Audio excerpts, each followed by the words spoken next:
Hello, hello, and thank you for tuning in to another episode of Black Mental Health Matters.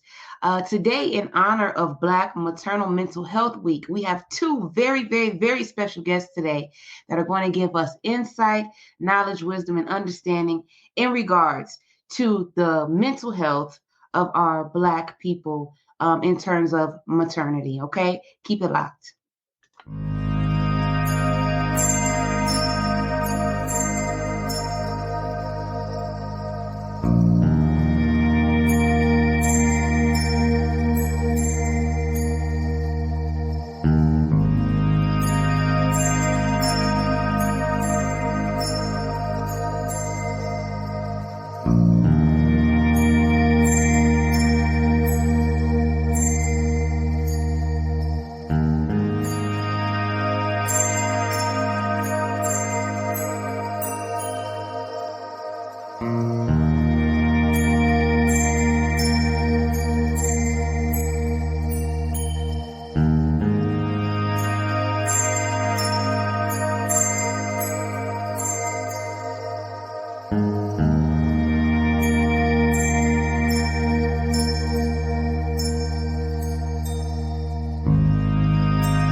All right, as stated, I want to say thank you again for tuning in. I have two very special guests with me this morning who are going to talk to us about maternal mental health as a whole as it relates to Black women.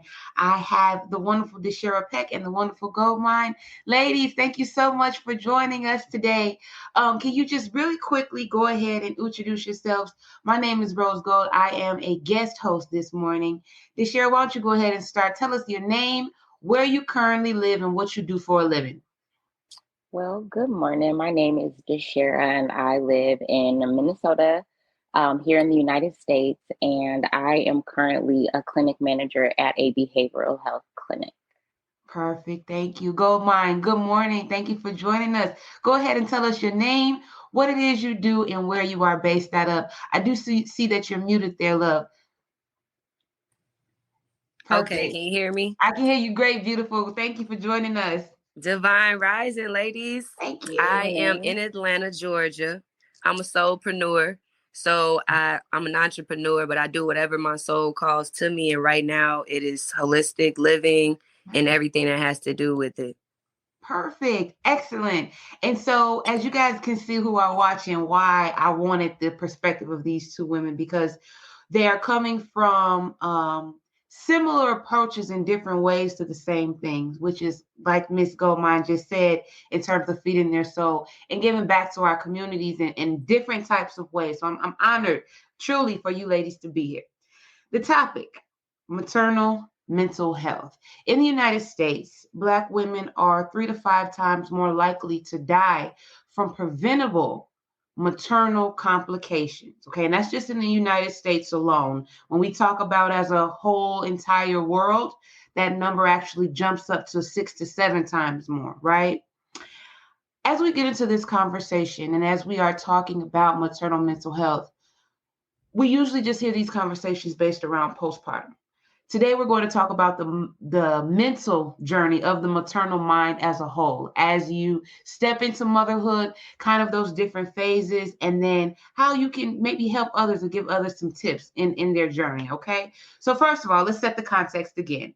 Tell me, how many children do you currently have, boy or girl, and how long have you been a mother? Deshara, you want to start?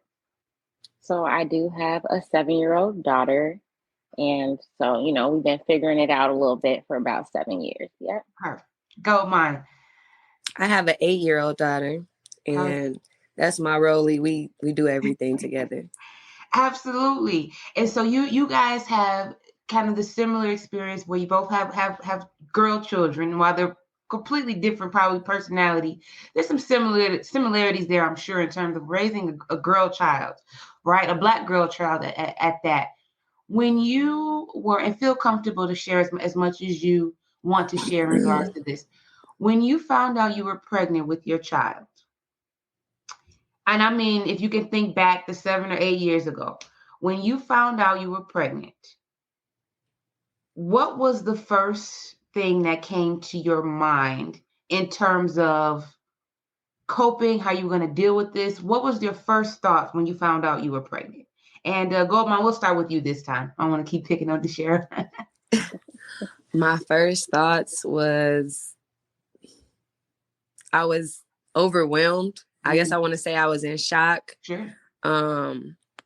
Yeah, I felt a confliction in my emotions at the time. Like I was happy, but I was kind of scared, and I was just like, oh my God. Even though I knew that, you know, I was having sex, you know, I had my partner, we were in love, you know, like I still felt in shock. Like I didn't like, wow, I'm pregnant. It's me. So exactly. No, exactly. And I feel like I love that you say that, because like I kind of said in the beginning, a lot of times we talk about maternal mental health.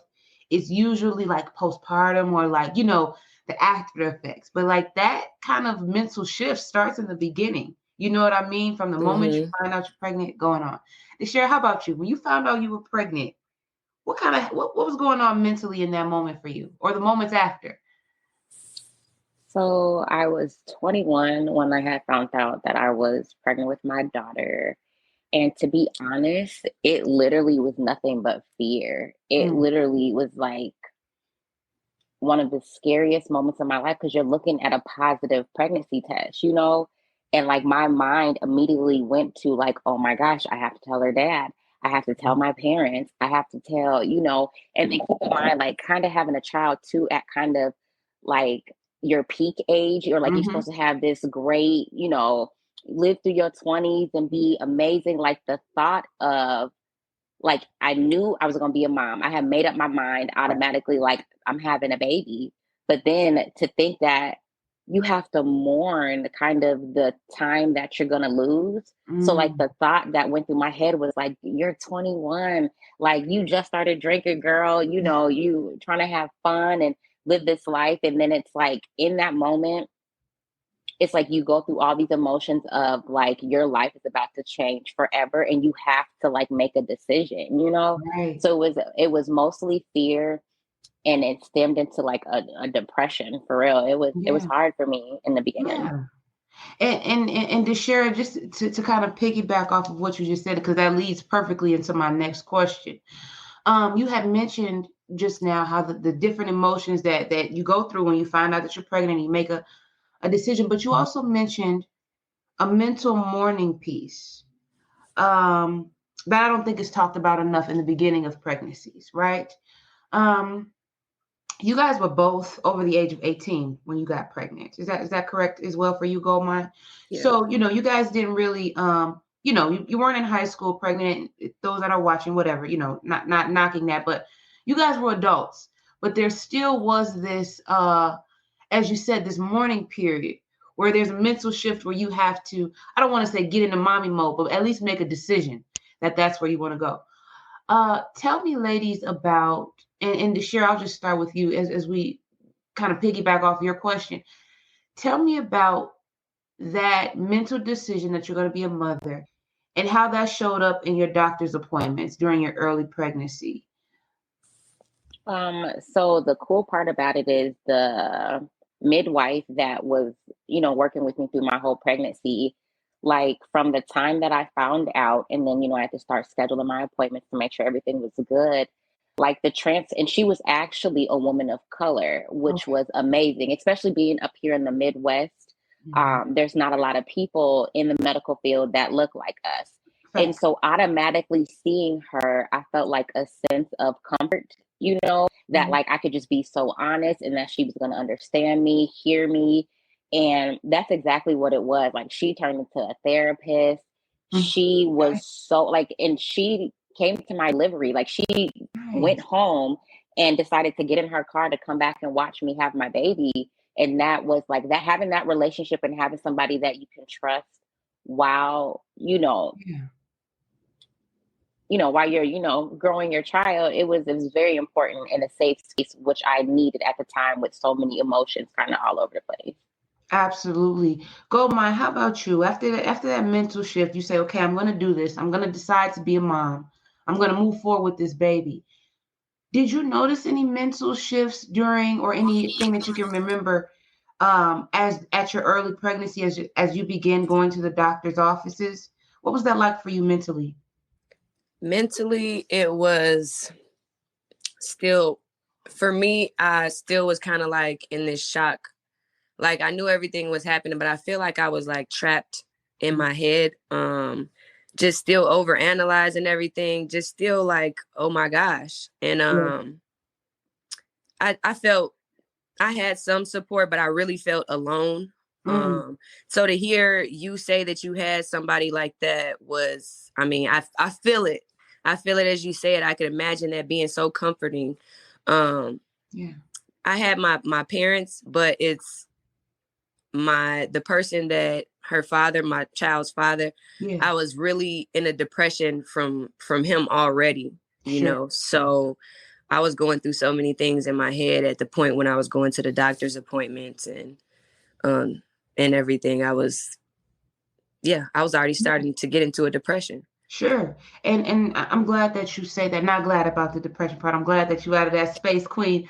But you bring up a really good point that kind of leads into to the next thing I want to talk to you ladies about that I don't think is mentioned enough.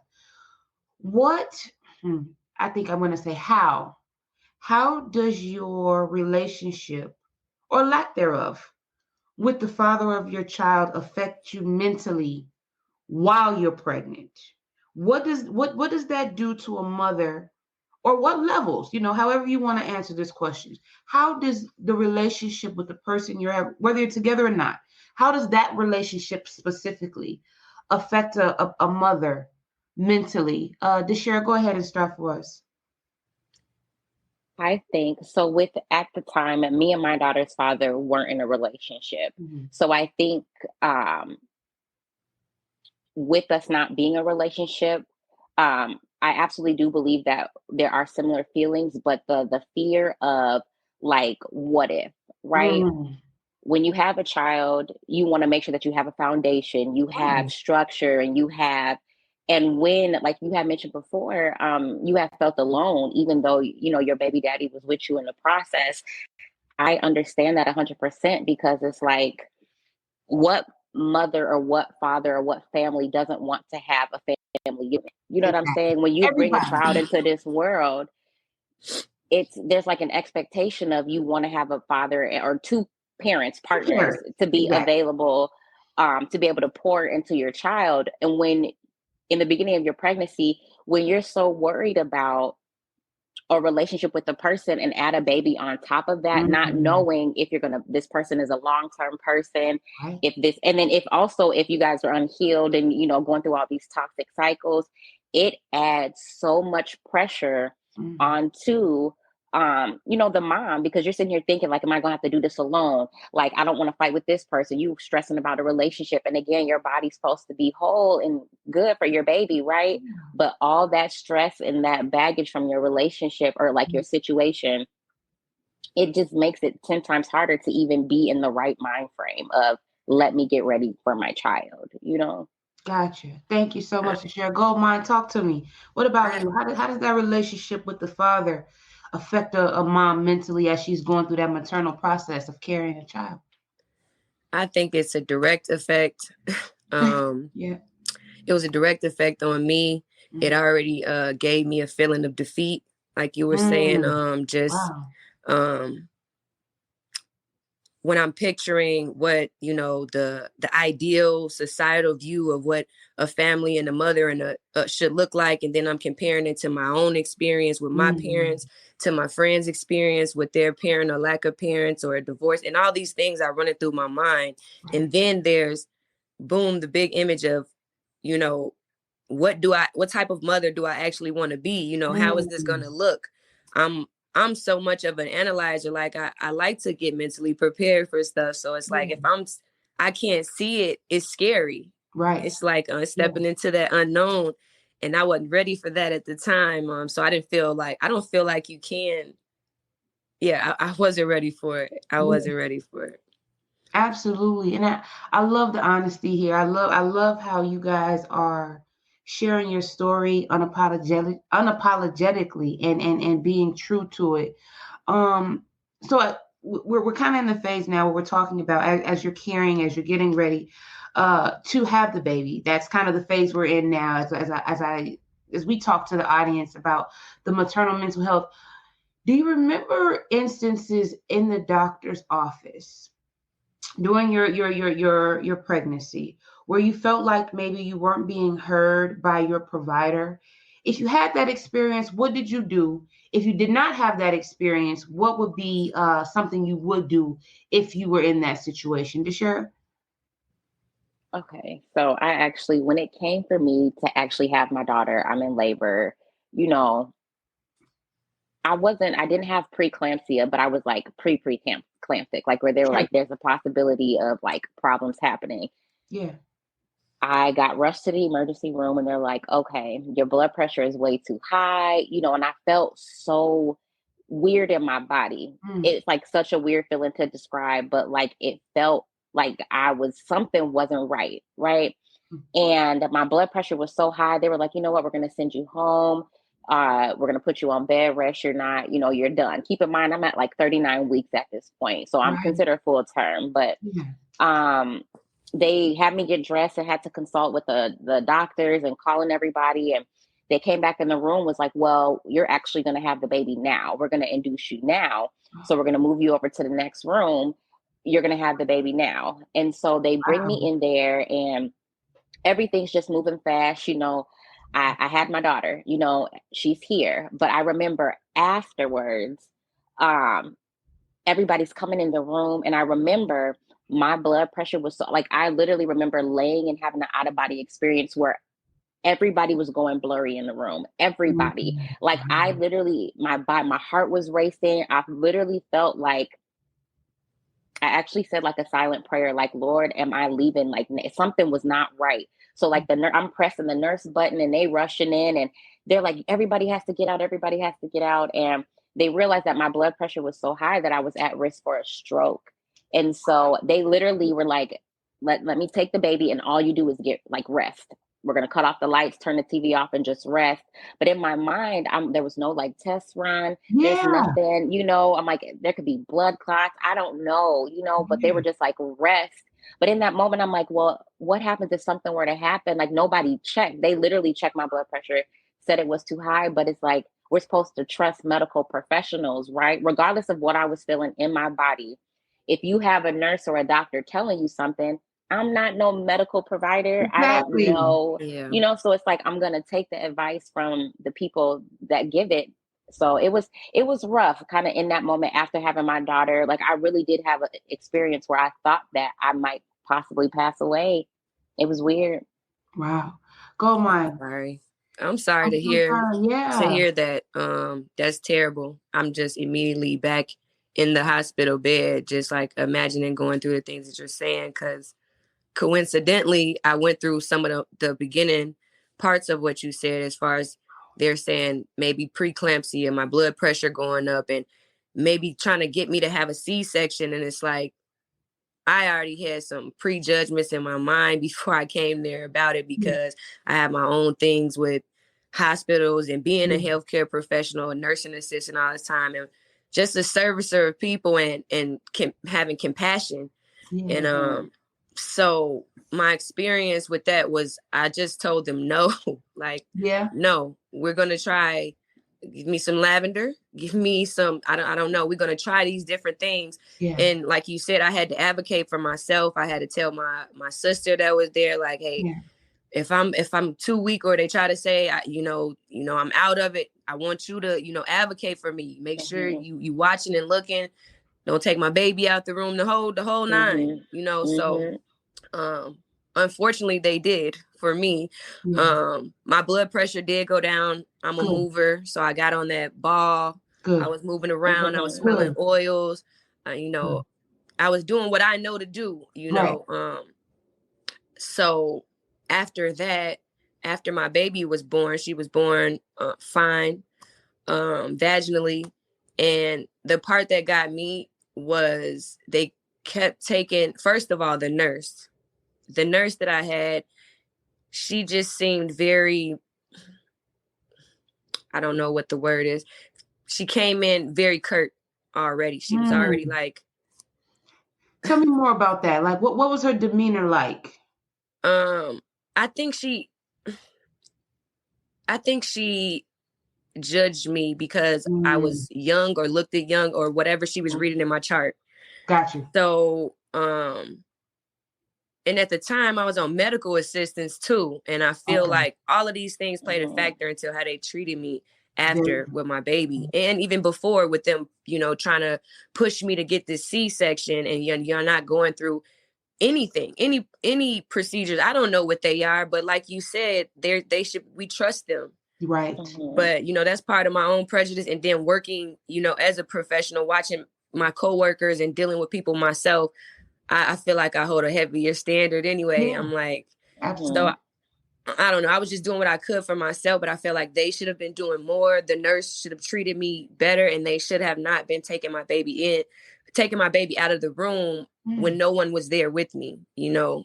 So, I don't know exactly. I didn't like that feeling. Like I'm extremely tired. You're giving me this medicine, and then at my most weak, vulnerable, tired points, you are like trying to take my child from me, you know, or actually are taking my child out of the room. I don't know what's going on fully. That was really that made me feel terrible. Yeah.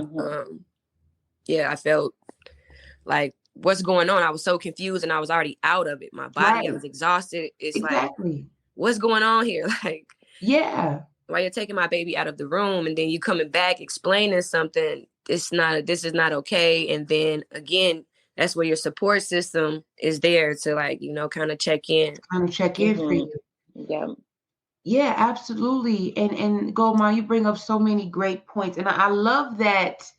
What I love about the two of you, and why I really wanted you guys here, is because you guys have a unique perspective in terms of you have a mental health, or excuse me, you have a mental health to share for you, and then actually mental health for you as well, because you guys have both worked in the healthcare field prior to even being moms, right? So like you kind of just said, Goldmine, you already kind of had a standard as well as your own prejudice with this situation going into it. So here's kind of what I ask you, and this is a little bit off kilter, but I'm curious now. You guys both described when I said earlier, kind of when I threw out those statistics of the 3 to 5 times more likely, and how that gets bigger when we talk about on an international scale. Okay, so when Black women are dying, it's usually either like during the moments of giving birth or those moments or days immediately after, right?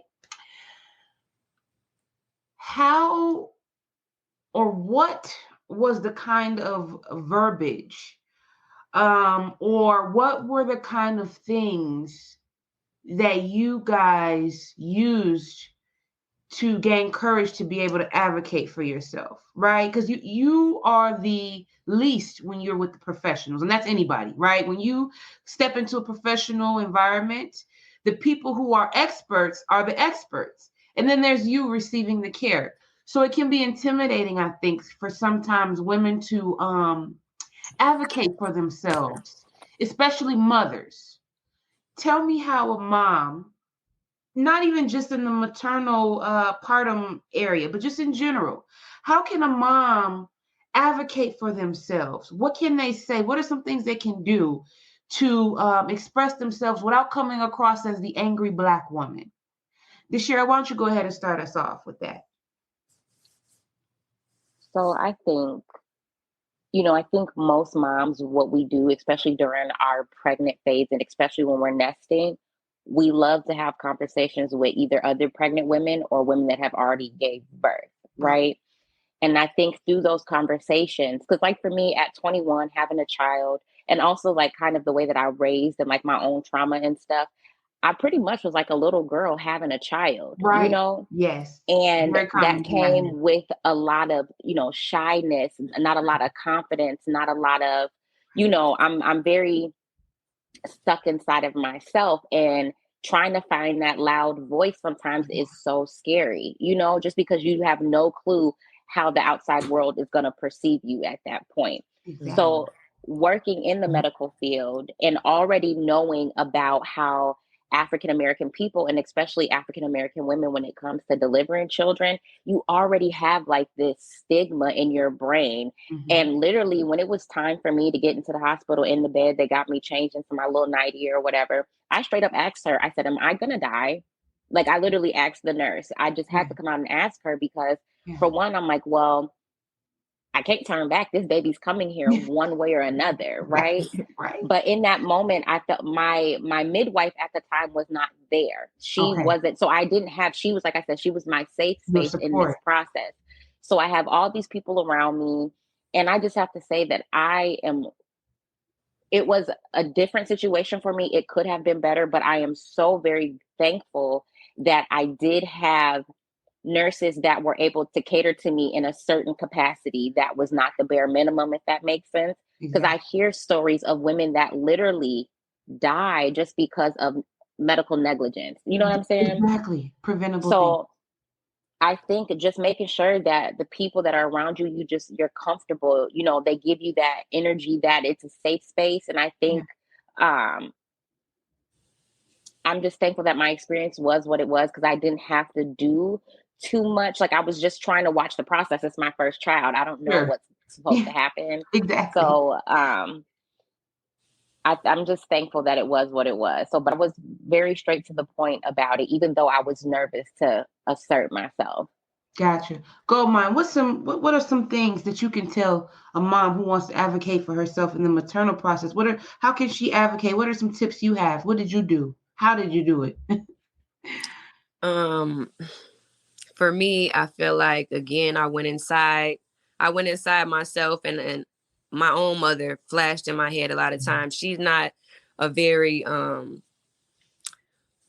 loud or flamboyant, she's very reserved, type of woman. So, but when she needed to speak up, she did. And I always admire that. I might wanted to like even do more, say more as her child watching the situation. And it's like nothing gets past her. It was just the firm, calm that I always won. It was like, okay, she didn't miss that. She's she don't need to blow up. She's like, she had this grace, this reserve, but she's very powerful when she's saying what she's saying. I know you're not getting over on me. So that was flashing through my mind. And then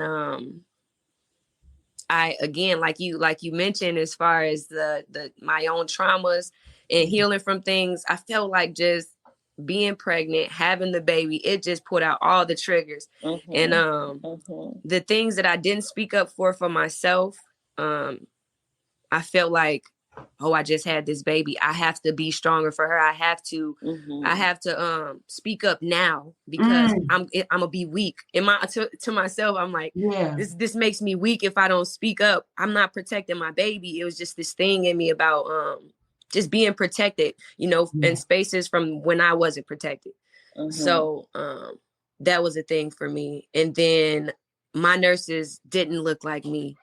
They were white and they were older than me. And so the way that they treated me, it was a confirmation, and it was just for me, for some of these things that I was hoping to get over at this time. Now I'm actually having a baby. I'm not watching someone else. I'm not dealing with this person. It's me. It's you. So it's like, where's the compassion? I wish that I had me in the room, So it's like you were saying, noticing other people too, like black, white, anybody. When I'm working with these people, it's like it feels almost like I'm a lifesaver. You know what I mean? Just coming in and doing what I'm supposed to do, and have the compassion I'm supposed to have for the people in the situation. And I didn't get that, and that hurt me too. That hurt me on so many levels, on a woman to woman level, on a racial level, on a I don't know. I could assume this woman had children, the way that she would talk to me, or she was checking all the things before I could even take my baby out of the hospital. And it was like, wow, I didn't even have to have my baby in the hospital at all, and I wish I didn't. So but I don't think like that about all healthcare professionals. But for me to experience that and to be one, it was terrible. So I guess, to sum it up, my advice would be, do it anyway.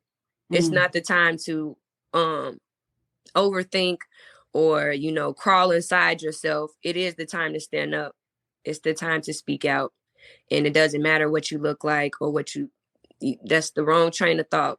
The thought needs to be on what your need is at the time. You need to care more for you because now you have someone else to care for. Absolutely.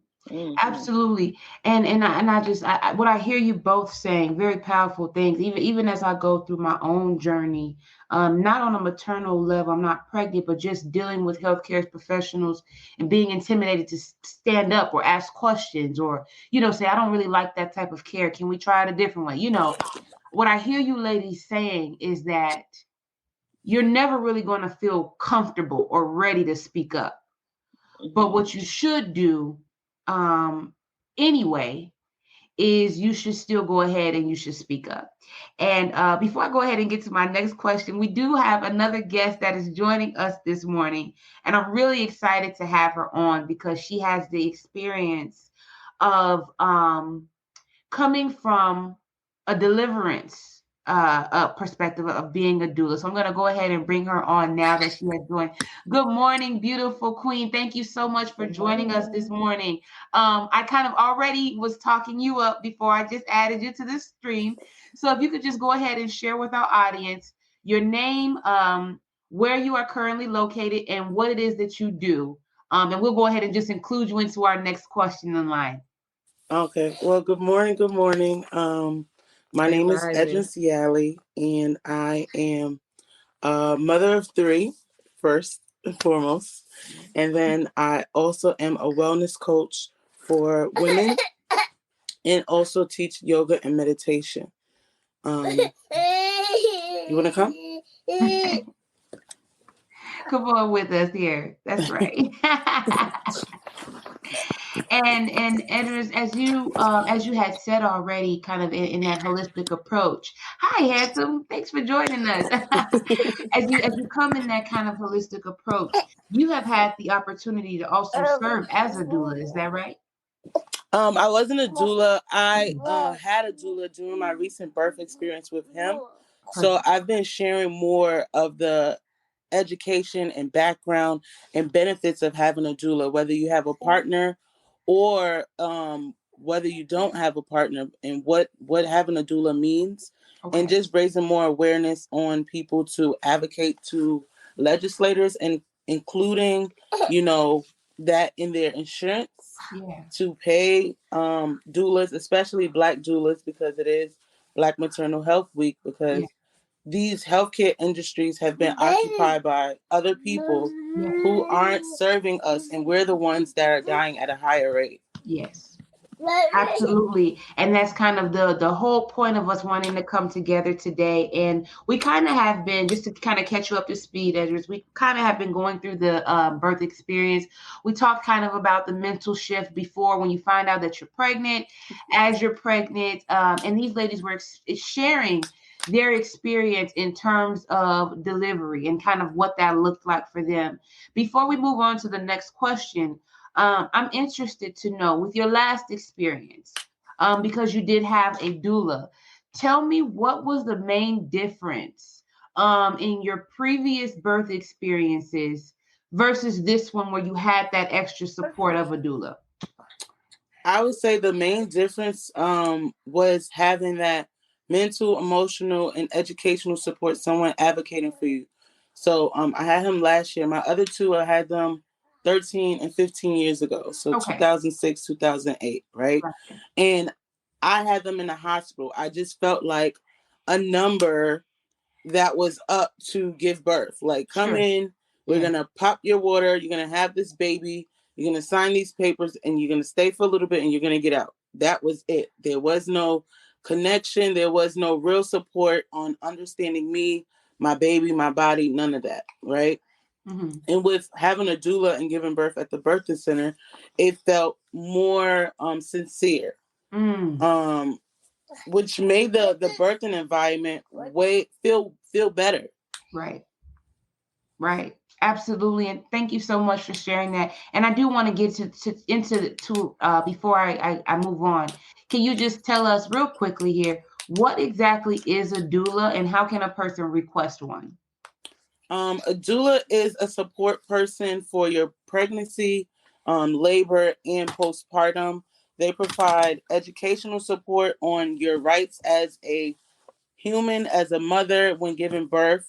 They advocate for you when you are unable to speak for yourself, because sometimes, in labor, you don't want to exhaust your energy that you're supposed to use pushing in telling people, no, I don't want that. No, don't touch me there.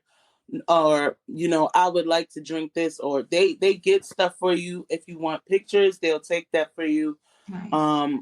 There's a couple options in getting one. I know my doula, I met her at a minority mental health fair, and she shared that she was a doula.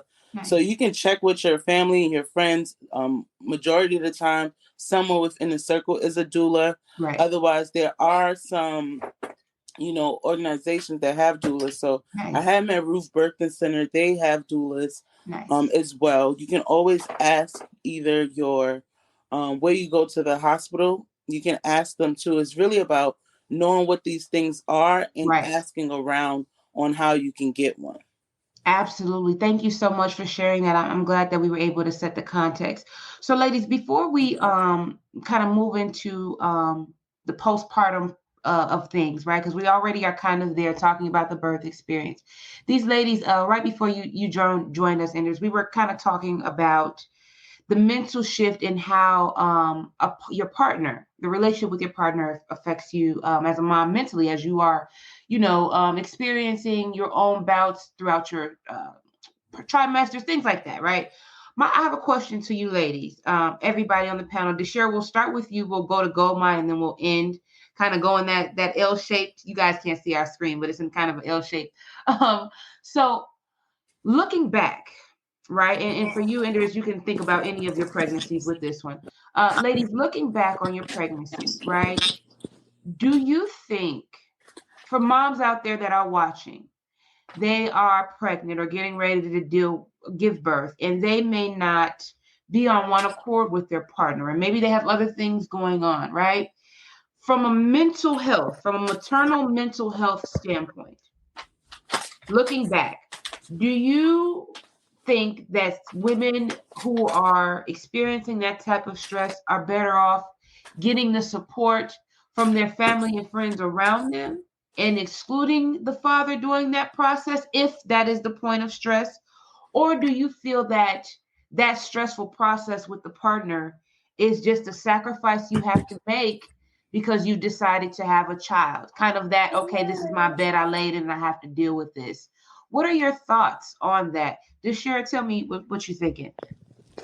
So like I had mentioned before, my daughter's dad and I weren't together during this process. And so I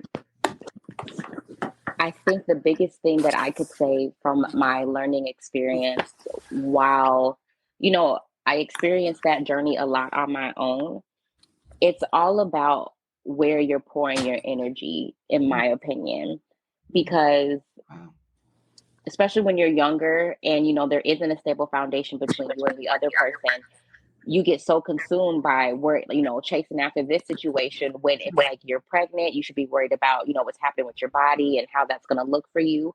I think if I had to do things differently, I would pour more into myself, just because it's like that situation with the parent. It's like that. Once somebody finds out they're having a baby, yes, it affects both parents, but at the same time, it's usually like, okay, what can we do to move forward? Like, this is what's happening. Exactly. When you have two people that are experiencing where you're not on the same page about it, it's like the baby is coming, it's growing. The focus should be on yourself, being healthy and everything like that. I feel like for some people, they don't have a good family, support. They don't have those options to be able to turn to other people. I feel like it's all about how you prepare yourself, get your heart ready, get your mind ready, because at the end of the day, you may not. I have family members that were so upset about my pregnancy, but I didn't associate with that because it made me sad. It's like, I am going to be a mother. Like, that's not going to change. How can you help support me? And sometimes you have to just remove yourself, and literally mentally and emotionally, and it's hard while you're having all these hormones, right? But to prepare yourself sometimes to be able to handle the situation on your own, and sometimes be your own support and gather support as you go, as you make connections, you know, that being okay with yourself sometimes is the option that you have to go. Wow, great. Goldmine, tell me what you're thinking. What do you think in that stage? Do you deal with it because you decided to have whatever that it is? Do you work it out for the sake of the child and just kind of take that stress as this is part of the game? Or do you recommend fighting through that loneliness so that you can be healthy and mentally stable while you're pregnant? What are your thoughts on that? I feel like you should always put yourself first in that situation, because putting yourself first is putting your newborn or your child, the child that you're pregnant with first. All of it starts with the self-care. If you really don't have the self-love and self-care, or even the self-awareness, right, you can't know to separate yourself. Some people wasn't in the practice of doing that before, you know. So like I said, like it just pulled out all of my triggers personally and all of my trauma, and it allowed me an enlightenment, just by having my baby, to see what I really need to do. Where am I really self-sacrificing? Is that what I should be sacrificing? Where am I pouring my energy? Like you said, for some it's easier than others, but for me, I had to do a lot of internal work, you know, to come to some of those realizations and make that happen for myself. So I did separate myself. I decided to separate myself, and I would say that for anybody else. For everyone else, like, even if it's not the father, even if it's, you know, just toxic family members and friends, you know, you go where you love, you go where you comforted, even if that's just within, even if that's just with yourself. I can only pour love into me right now. Go somewhere and be alone, and or go outside and go into public and go do things, but don't allow yourself to fall deeper into a depression if you was already having those feelings like me early on. Absolutely. Thank you, Goldmine. I appreciate that. Edoris, as we go ahead, and you have the most experience as a mom, right? And so you come from a place of knowledge and understanding, and I love that, and that wisdom. Tell me, what are your thoughts? Earlier, the ladies and I talked about kind of how they had to make decisions in terms of my mental health as a mom. It's not being positive with sometimes my partner, sometimes my family, sometimes my friends. In those situations, what do you think that women should do to protect their mental health in that maternal aspect? Well, I stand by and believe protect your peace by any means necessary. Yes. So with any of those people, your peace as a mother, especially while pregnant, should be a priority. And I learned that mostly after my two older kids. I didn't really, yes, I had things with those younger two because I was only 16 when I first got pregnant. Gotcha. So I was younger and I did have those things going on. But I've always tried to find a way to, you know, shout out to God, first of all, because being pregnant at a young age, you know, you feel like everyone, you know, is against you. You have shamed your family. People say you're never going to make anything out of yourself. So yes, those emotions come through, right? Yeah, especially if you're in high school, you already feel like an outcast, right? Already. And you, like she said, even if it has to be just you by yourself, you know, to create that peace, do that. Right. Even if it's you by yourself, do that. So during those processes, that's what I would do. I prayed a lot for me to stay sane. You know, your spiritual health matters because when you're birthing a child, ultimately that child came from a spirit.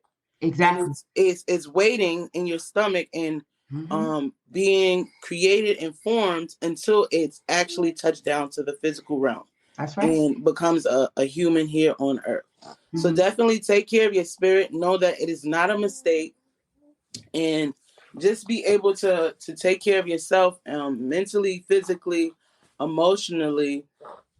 And that's why I said, if you have, you know, unhealthy family members or a partner that's unsupportive, that's where doulas come in place too, to be supportive for you in those instances. They're there to comfort you and support you because your mental, your emotional, your spiritual health matters when you're giving birth, because they're taking all of those emotions within you and birthing it out to your child. Exactly. And people don't understand like the huge connection with that, and then wondering why the earth is the way that it is. Like, we're birthing these babies, sometimes in crazy circumstances. We come from a long line of trauma, right? And if we haven't healed or processed those things, and now we're having a baby, that baby is harboring onto all of those emotions, all of it from generations. Yes. And you're putting them on this land that don't really like us in the first place. Mm-hmm. And now, they're going to have to navigate that on top of the one that you birthed, the emotions and stuff you birthed them out through, the circumstances you birthed them out through. Right. And it's just by prioritizing your well-being as a mother. Absolutely. That's the most thing that I can say is prioritizing your well-being as a mother, mentally, emotionally, spiritually, socially, as a mom, as a woman. During the pregnancy process and postpartum, like, I just want it to be a village of support, because not everyone has a family member or a partner that's going to support them. Absolutely. That is so true. And I think that is the part of mental health when we talk about maternal mental health that is left out. Oftentimes, kind of how we were talking about earlier, ladies, like when you hear about maternal mental health, it's just usually like postpartum, which is a real thing. I'm not downing that aspect, because that's real, right?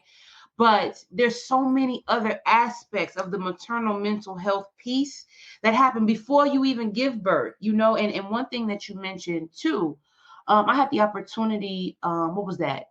So the August of last year, to attend a conference where they talked about trauma in the room. And they talked about the psychologist there. She's on the board for the APA, American Sociology Association, whatever.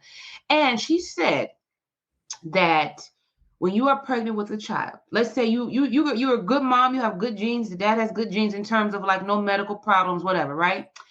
And you are angry or you are arguing while you're pregnant, right? That is literally the same as the child goes through the same type of trauma as if they were to be there witnessing you argue, right? That it starts in the womb. And so I love how you ladies are, all three of you, advocating for, despite how it may feel at the time, you still are advocating for that, protecting your peace, protecting, your child, because you're protecting yourself. So I love that. So let's get into a few more questions as we get ready to wrap up in the next 5 minutes or so here.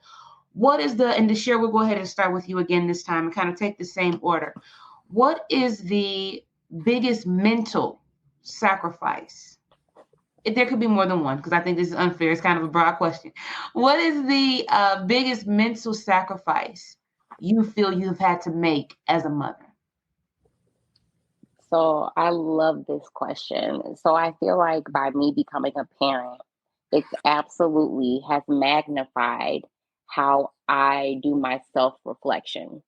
It absolutely helps me. It has opened the door for me. Like you have children, and it helps show you who you don't want to be anymore, right? Wow. And who you want to become. That way you can pour into your children. Right. And I think when you come from a lot of trauma, you automatically are a person filled with trauma that's basically trying to raise a child. And it's sometimes that overlaps. Sometimes one takes priority more than the other. And that's normal. That happens. Okay. Sure. And I think that while you are becoming a healing woman, because before you were a mother, you were a woman. Right. So before, while you're becoming a healing woman, the unfortunate part about being a parent at the same time, you're learning stuff with your child, unfortunately. Wow. And there's always mental barriers. There's always struggles. There's always, like for me, I had a static relationship with my mom growing up. So like my maternal, everything that I've downloaded before I became a mother was already instilled for me from my mom's trauma. From your mom. So I already had this perspective of what a mother was supposed to look like based off of her doing the best that she could at the time. Right. So when I had my daughter, I wasn't super into, like I was working in behavioral health field, but I wasn't pouring into myself the way that I am now. Gotcha. And having her, I was like, I need to see a professional therapist, because I realized how past parenting and new, all of it is a domino effect of people just not getting help. And Yes. just knowing every day you have to fight your demons as well as hold yourself to a certain standard as a mother. I think sometimes for some people, for me, it's a daily struggle, something that I battle with every day in regards to the mother that I want to be and what I've been shown and what I've thought and everything, like, and who I am now. And just, it's just it could be an everyday thing. Absolutely. Go mine. Talk to me. I would say I definitely, first of all, agree with everything that you just said. That was a big step for me, learning to learn with my daughter and stop feeling like I had to know everything first and overloading myself in that type of way. But to answer the question, I feel like my biggest mental sacrifice was letting go of my old self, my old identity, or my old idea of my old judgments on mothers, my old identity and my old judgments on mothers before I was a mother. Wow. I am able to, empathize and understand my mother better and have a better connection with her now because I see these things and I have these same reactions that she do. Like you said, these things get passed down as I'm dealing with my own daughter. But the biggest I want to add in there, the biggest benefit that I've gained is my daughter has allowed me to see me, like you said, they're mirrors, to see myself and then to be myself, to be my whole self. Wow. My daughter allowed me to be my whole self. And like I said, I'm an advocate for holistic living. That's mind, body, and soul. And she allowed me to be, the empress in me, my nurturing self without having to feel tainted or, from all the stuff I've been through or having to feel like I got to be so, I got to live in my masculine side because this happened to me and this and this and this. When, she just allowed me to stay beautiful and allowed me to keep my purity and be my whole self. So that was my biggest gain. And my biggest sacrifice was letting go of my old identity. Absolutely. Thank you for that, Goman. That's so profound. I appreciate that. Just talk to us. Tell me, in as you think about your journey in motherhood, and I know that you have shared with us that you became a mom at a young age, and thank you for sharing that on this platform because I think that is also a mental effect as well, right? What do you think, even looking back then from your first child to now, what would you say has been your biggest mental sacrifice as a mother? I would say just sometimes the mental aspect is surrendering all that you thought the experience would be like. And like these other two ladies said, forgiving and releasing other people because like we have this idea of what moms should look like and be like in a perfect world, right? One that exists without all the trauma. So I would say like sacrificing, just like my experience would be sometimes it was career, right? Sure. Because you want to work. But it's like when you think about the price of childcare and those type of things, right? Yes. How are you able to do that? And also thinking about the time, because time is the most precious commodity there is. I agree. And with that being a parent is like, I want to spend time with my kids, but also I don't want to spend time with my kids. Exactly. Yes. Thank you for saying that because that is so real. And I don't think that moms allow themselves to be okay with that it's okay to need a break. And sometimes you don't want to be bothered. Yeah. I'm sorry. Go ahead, Miss Yara. I didn't mean to cut you off. I'm really heavy on that. And like, especially with Jadens, right? Yeah. I don't want to be with my kid 24/7. I don't want to be with my partner 24/7. I don't want to be with my friends 24/7. So as humans, we require some solitude to continue to be at peace and flow around and be well in these roles that we have. So I would definitely say sacrificing of time to sit with yourself, sit with your thoughts, sit with your feelings, processing those things, to just be a better person. Like she mentioned therapy, right? With Jaden's, he was the child that I was able to be in therapy postpartum. Nice. And during my entire pregnancy. Nice. So that was really, really helpful as well. Just having that mental health support because we have to get back to work, because we have kids to take care of, these other roles, we sacrifice ourselves with those roles and not taking care of our mental health. We're thinking about everyone else but our own self. And like during this time, I was able to focus on me, whether I want to, watch a show or read a book or just be outside in nature or go for a walk. I was able to prioritize my time without sacrificing myself.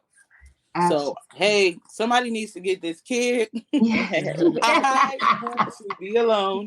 And I'm thankful for my older two because Jaden's is 13 years apart from my other son. Gotcha. So they're able to be like, okay, can you watch him for an hour while I, be alone? Can it be 30 minutes, 10 minutes, whatever it is? Like people, you just need time alone. So that's the biggest thing that I would say.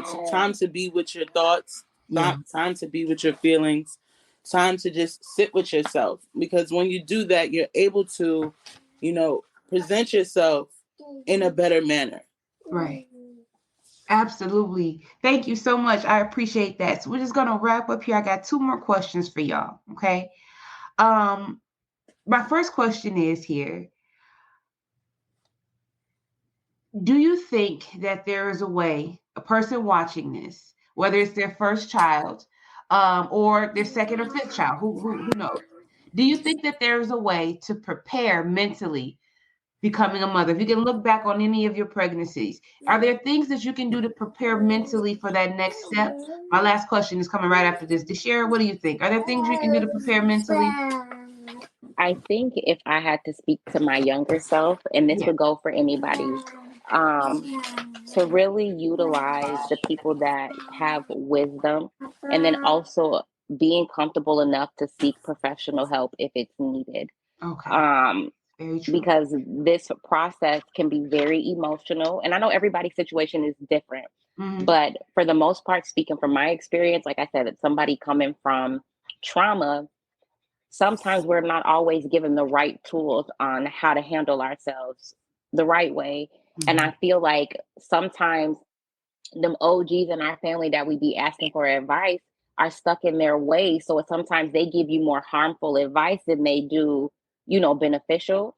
So don't be afraid to seek outside sources. It's not embarrassing. There's nothing wrong with it. And as a community of color, I know that us asking for help is something that isn't comfortable a lot of the time. And it's like there's no shame in going to seek services, that are beneficial to you for the long term. Thank you so much. If you have the option in your community to get it. If you have that option, I thank you so much. And we are going to have resources here, guys, after the show. I'm going to put a link down. There is a website where you can go on if you're watching this and you are a mother struggling with mental health, or maybe you're not struggling yet, but you think you may. There will be a resource that Black Mental Health Matters has on their platform. Goldmine, tell me, what do you think? If you can look back, or even going back or speaking to your younger self, what are some things maybe a mother could do mentally to get prepared for this journey as a mom? Mentally, well, first I want to say that, yes, I'm so glad that you mentioned getting help, seeking the help that you need. Again, that just goes back to the self-love and self-awareness, like being able to seeking the help that you need. I would say mentally, I love how you mentioned, I love how she mentioned the relationship with your spirit, with God. I would say strengthen that, and that having that alone time to hear, to hear and really to hear yourself and to hear God and to I feel like that's the most powerful relationship that can create a shift for you. So if you don't have a relationship with God, I feel like that is definitely one big thing that will transition the way that you think and the way that you handle the way that you see. It'll change the way that you think and the way that you see. Wow. Thank you for that, Gold Mine. Tell me, Idris, what are some things that you think? Am I saying, let me make sure before I say that. It's Idris, right? Edris. My apologies, Queen. I want to make sure I get that right. Edris. Tell me, what are some things looking back, if you could go back, or tell even your younger self, to mentally prepare for this motherhood journey? I wouldn't go back, honestly. Even though I was 16, I did the best that I could with what I had. Sure. So I'm always appreciative of that. And like, even in this moment, I would say, like she said, my faith helped me from the beginning. Right. So I know that seed of faith, grew over time to what is it now. So continue to, before your brain was formed, you were a spirit. So take care of spirit. And then take care of your mental health. Like, if you don't have people, start by journaling, writing down how you feel, your thoughts that you have, maybe visualizing what motherhood looks like for you, because everyone doesn't have the same idea of motherhood, right? Absolutely. Someone might want to be a stay-at-home mom while someone else will want to be a working mom. Exactly. So figuring out what that looks like for you, what support looks like for you, getting help because we are social people. We're not created to be alone 24, like all the time. Figuring out what your support look like, feel like. Even if you have to create that community, we're living in a time of social media. Yes. And you can definitely create a community from your Facebook friends. Yes, you can. Yes. And support. There's a lot of mom support groups. Make sure there's a healthy one, because you ladies, I just want to say, sound like you've been doing the work to heal, to learn, to grow, and to flow that river of love, right, into your children. So I love all of you here, because you sound amazing. We love you too, Queen. Yes, love. Big love. And then, healing as much as you can in that pregnancy process, because you're birthing another seed to be planted on this earth.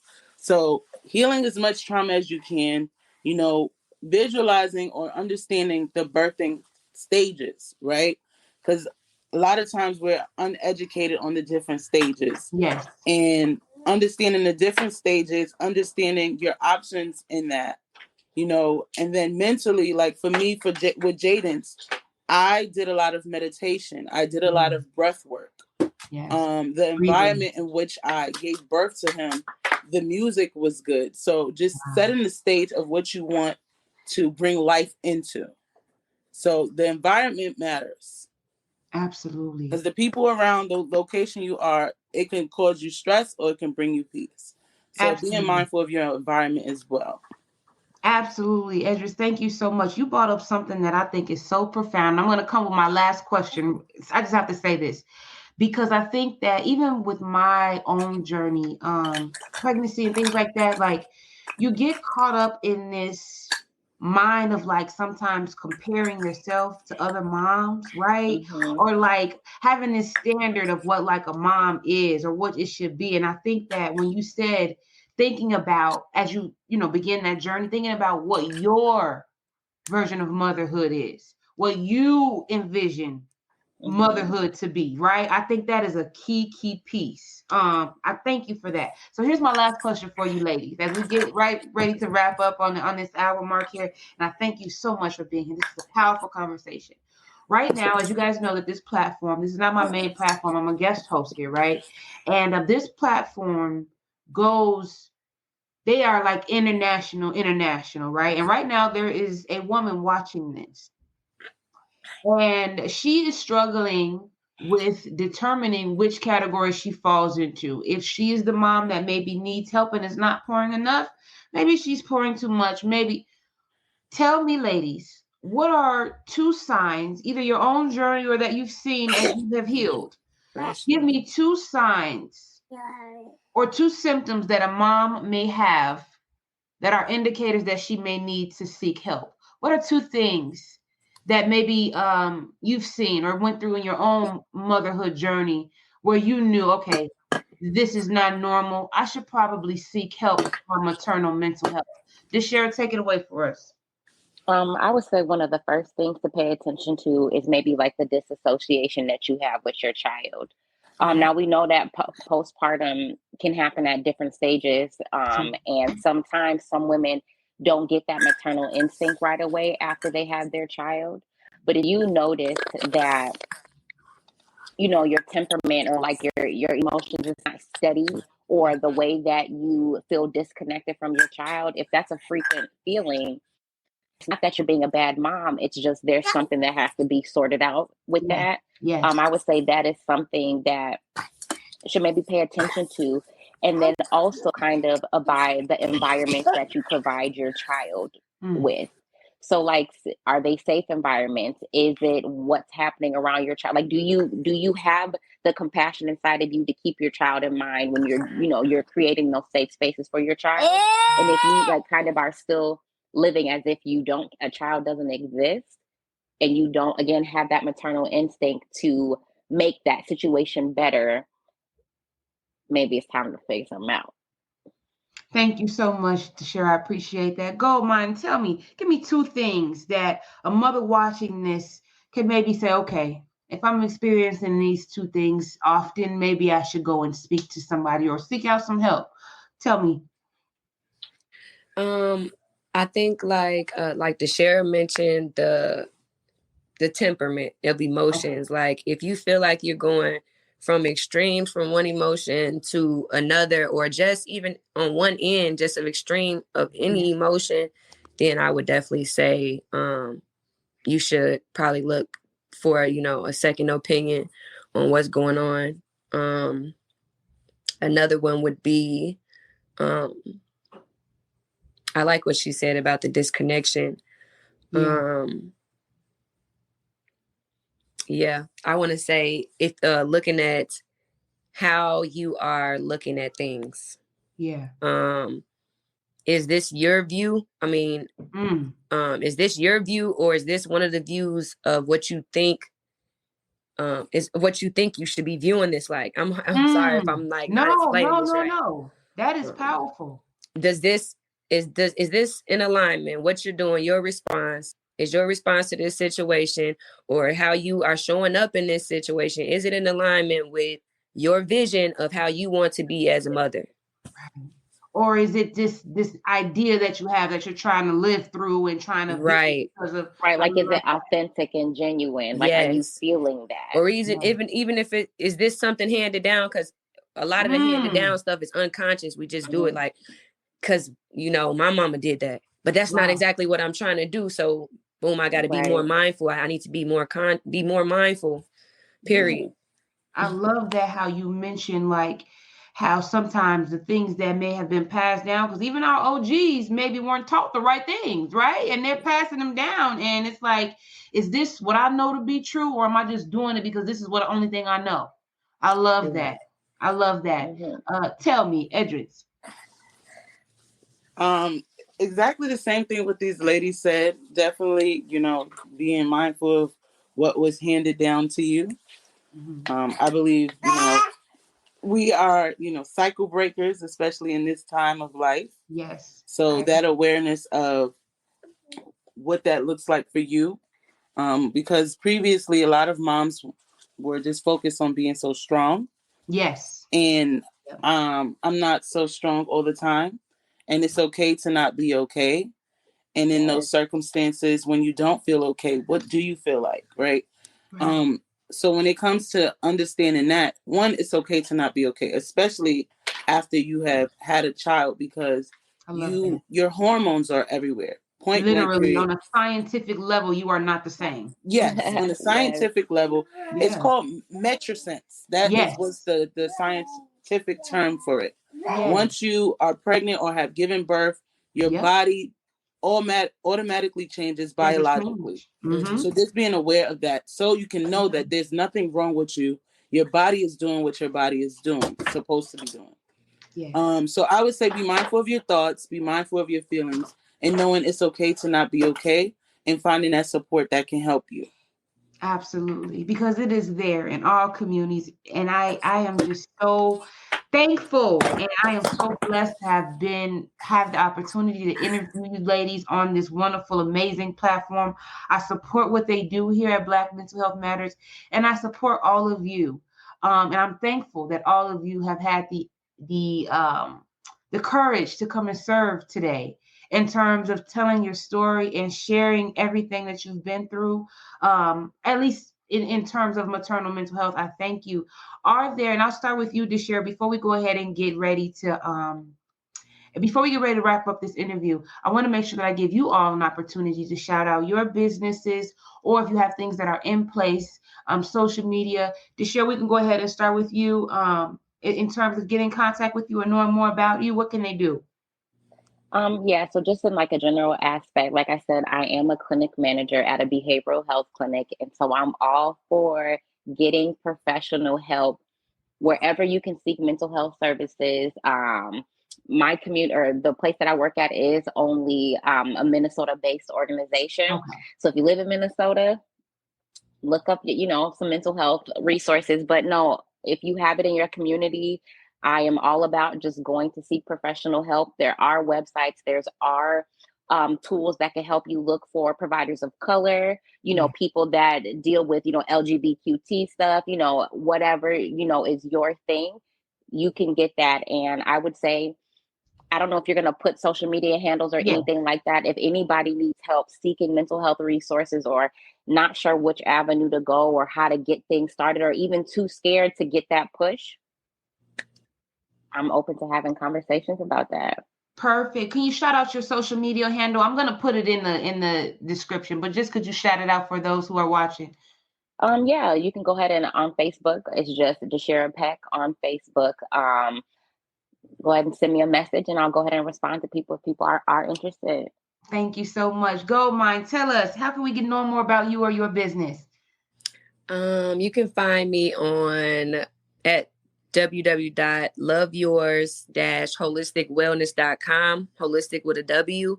And you can look sometime maybe next week, and I'll have some products up and maybe some services as well for you to tap into. Otherwise, I'm on Facebook and IG as Goldmine and Goldmine Delight. Perfect. And those of you who are watching, if you weren't able to write her website down, don't worry. It is going to be in the description after this episode. Edris, can you tell us, please, how can they know more about you or get more in tune with your business? Yeah. So my business is Faith in Action, and get to know more about what Faith in Action is faith is more than prayer. It's taking action steps to healing, wholeness, and wellness. That's what Faith in Action is. It's taking action towards your journey, both personal wellness and collective wellness. Absolutely. And I have a website. It is www.faithinaction.co. Also, you can follow us on social media, which is Faith in Action Co. Perfect. Thank you so much. And like I said, don't worry. We are going to put all of these, I'm going to put all of these in the chat, you guys, shortly after this episode. So make sure, those of you who are viewing, don't just go away right away once we end the broadcast, because I'm going to be putting all of these in the comments here. Listen, you guys could have been anywhere in the world, but you decided to be here with us here. Black Mental Health Matters, coming at you every week, okay, with important topics that affect Black mental health, okay? Make sure you stay and keep it locked. Ladies, thank you again. I am honored. It was my pleasure to serve. I am so overwhelmed with the information and the love that you all have shared with us this morning for us at least. We're going to go ahead and end the broadcast now, but don't forget, you guys, to stay tuned, because we are going to be putting all of their resources in the comments here. And don't forget, keep us locked and catch us next week. Black Mental Health Matters. Thank you. Thank you. Thank you so much for tuning in to Heartbreak Hill Podcast. Our mission here is to use multimedia channels to break generational curses in our thought process. Our motto here is breaking hearts, blowing minds, one conversation at a time. Please note that our entire production is brought forth by listeners and viewers just like you. Thank you. If you'd like to support the show, please visit our website at heartbreakhillpodcast.com.